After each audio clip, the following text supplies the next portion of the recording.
नमश्चण्डिकायै। ॐ श्रीदुर्गायै नमः। अथ सप्तश्लोकी दुर्गा।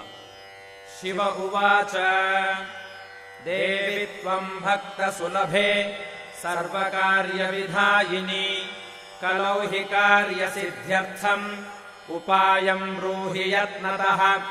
देव्युवाच शृणु देव प्रवक्ष्यामि कलौ सर्वेष्टसाधनम् मया तवैव स्नेहेनाप्यम् वा स्तुतिः प्रकाश्यते।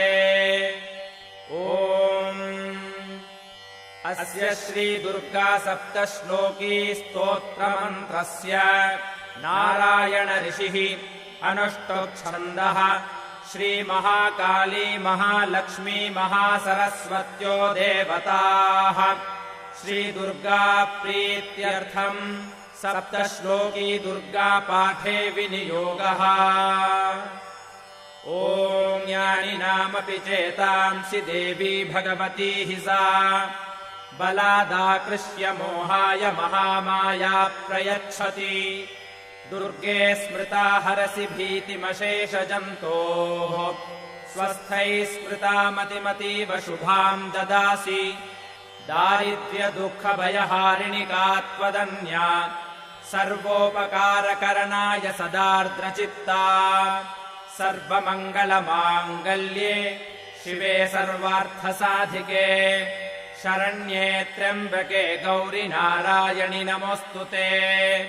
शरणागतदीनार्तपरित्राणपरायणे सर्वस्यार्तिहरे देवि नारायणि नमोऽस्तुते।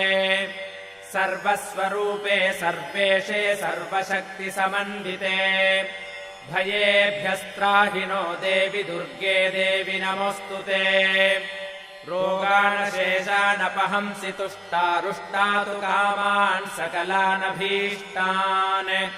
त्वामाश्रितानाम् न विपन्नराणाम् त्वामाश्रिता ह्याश्रयताम् प्रयान्ति।